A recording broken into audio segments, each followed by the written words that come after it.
അസ്സലാമു അലൈക്കും വറഹ്മത്തുള്ളാഹി വബറകാതുഹു. പ്രിയപ്പെട്ട രക്ഷിതാക്കൾ, ഈ രണ്ട് മക്കൾ മരണപ്പെട്ടു പോയി. തീർച്ചയായും നമ്മുടെ മക്കൾ മദ്രസയിൽ സ്കൂളിൽ പോകുന്ന മക്കളാണ്. ഈ രണ്ട് പൊന്നുമക്കൾ ഒരു കുടുംബത്തിൻ്റെ ഒരു കണ്ണീരായി മാറി. മദ്രസത്തുൽ ശുഹദായിൽ പഠിക്കുന്ന ഈ പൊന്നുമക്കൾ മിസ്ബുൽ ആമിർ എന്ന് പറയുന്ന, അതുപോലെ ആദിൽ ഇബ്നു മുഹമ്മദ് എന്ന് പറയുന്ന രണ്ട് പൊന്നുമക്കളാണ് മരണപ്പെട്ട വളരെ ദുഃഖകരമായ വാർത്ത. ഈ രണ്ട് മക്കൾ കുളത്തിൽ കുളിക്കാൻ വേണ്ടി ഇറങ്ങിയതാണ്. ഈ മഴക്കാലത്ത് പ്രത്യേകിച്ച് നമ്മുടെ മക്കൾ കുളിക്കാൻ വേണ്ടി പുഴയിലും അതുപോലെ കുളത്തിലൊക്കെ കുളിക്കാൻ വേണ്ടി ഇറങ്ങുന്നവരാണ്.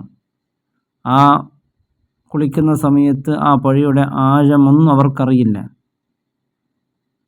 അപകടത്തിൽപ്പെട്ട പല മക്കളും ഒരിക്കലും വെള്ളത്തിൽ മക്കളെ ഒറ്റയ്ക്ക് വിട്ടുകൊണ്ട്, പ്രത്യേകിച്ച് ഈ ഒരു സമയത്ത് മക്കളെ അത്രത്തുള്ള കുളത്തിൽ കുളിക്കാനോ ഒന്നും നാം അനുവദിച്ചുകൂടാ.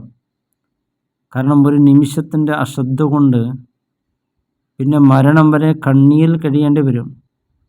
ആ കുടുംബത്തൊന്ന് ഓർത്തു നോക്ക്. ആ പൊന്നുമക്കളെ ഓർത്തുകൊണ്ട് എന്നും ആ മക്കളുടെ മനസ്സിൽ, ഉമ്മയുടെ മനസ്സിൽ, ആ ഉപ്പയുടെ മനസ്സിൽ ആ മകൻ്റെ വസ്ത്രവും ആ മകൻ്റെ പാഠപുസ്തകങ്ങളും ആ മകൻ്റെ ചിരിയും കളിയും തമാശയും അപെരുമാറ്റവും എല്ലാം എന്നും എപ്പോഴും ആ മാതാപിതാക്കളുടെ മനസ്സിൽ ഓടി വരും. അള്ളാഹു ക്ഷമ പ്രദാനം ചെയ്യട്ടെ. അള്ളാഹുവിൻ്റെ ഒരു പരീക്ഷണമാണ്.